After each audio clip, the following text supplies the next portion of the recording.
5, 4, 3, 2, 1, 0, ignition, liftoff.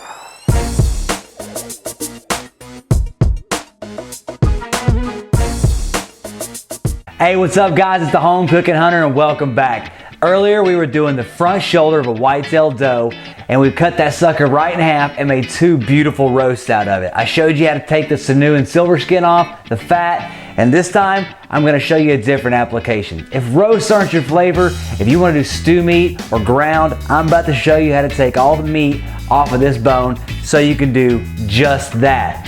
Now, we have been using the Bubba blades. Last time we were using the Bubba Blade 9-inch tapered flex, and we were also using the Bubba Blade 9-inch stiffy. But for this application, I like a knife that's a little more meticulous, and we're going to be busting out the Avalon Barracuda. This knife right here, guys, is legit.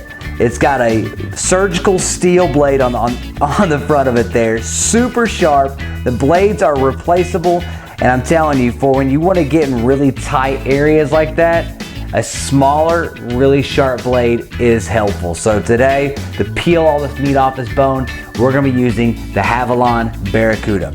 So, real simple. All we're gonna do is come over to the shoulder and we're gonna start like this. You see you got some lines here. Each one of these lines is kind of like a ridge. And what we're gonna do is work down these lines and just kind of peel everything back as we go. So what I'm gonna do is I'm gonna start right here in the middle first. So I'm just gonna take my knife here and I'm gonna cut right up to the top of this spade here. And then I'll take my fingers and I'm gonna peel it back, exposing that spade. I'm using the tip of this knife here, makes things a little easier.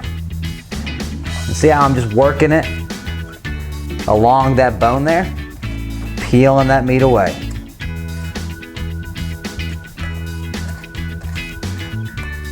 Come on the other side of this line here.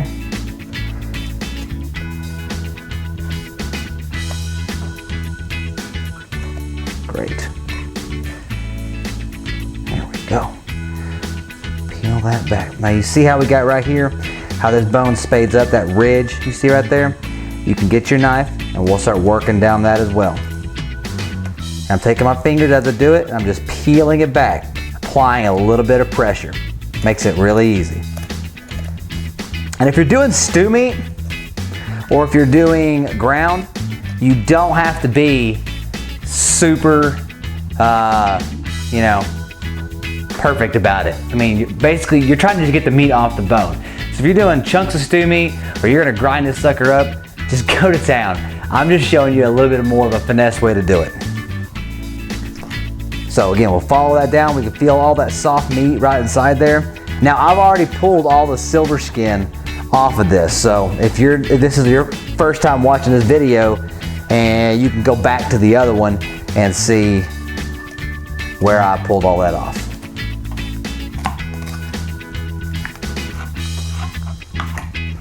See, look at this big old chunk of meat we're pulling around here. Now, let's pull it over here.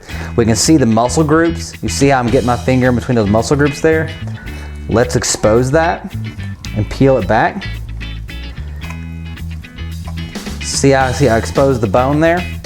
That's gonna allow us to cut right down beside the bone, all the way to this knee over here.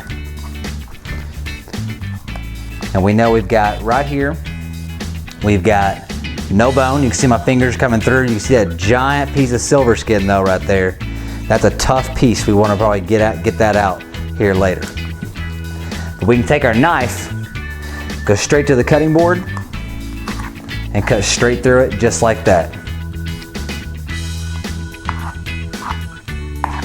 So now we followed down the bone, up the spade, and we release this big chunk of meat here. And we can just cut that loose. Let me get my pan over here. Professional grade cookie sheets, just for meat lugging. Not really. Okay, so we got that big chunk of meat off there. This time we're gonna come up here and get the rest of it off. Again, follow down this ridge right here, all the way up to the top of the spade.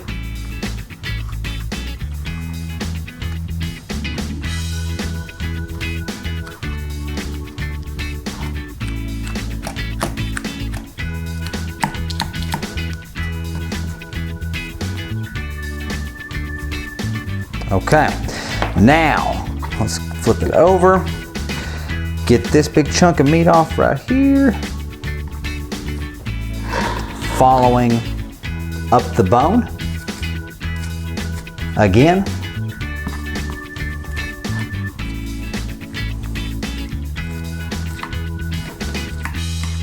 There you go. Nice piece of meat. Okay, so this lower half right here, this lower half, bone and all, is the shank. What you can do is right here, you've got this joint.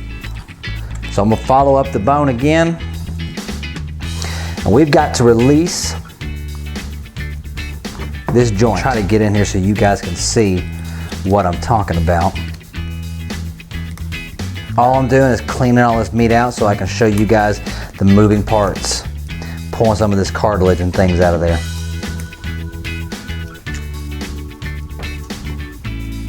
These connective tissues gotta go. See now I cut down this knuckle right here and into this crease. You can see this little line right here where this is around the knuckle itself. We just gotta cut into some of this right here and get where we can bust that loose.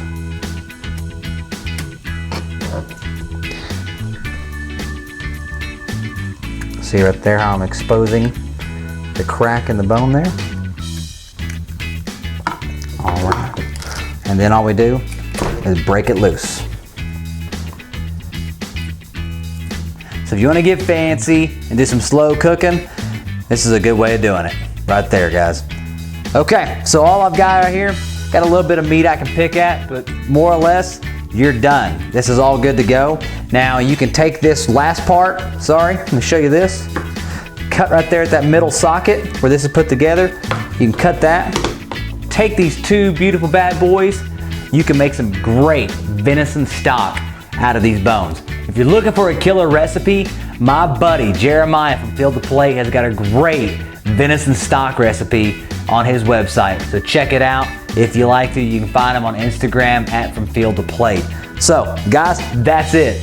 If you're looking to debone a front shoulder, that's the way to do it. Thanks again, and we're gonna see you guys on the next episode of the Home Processing Series by your Home Cookin Hunter.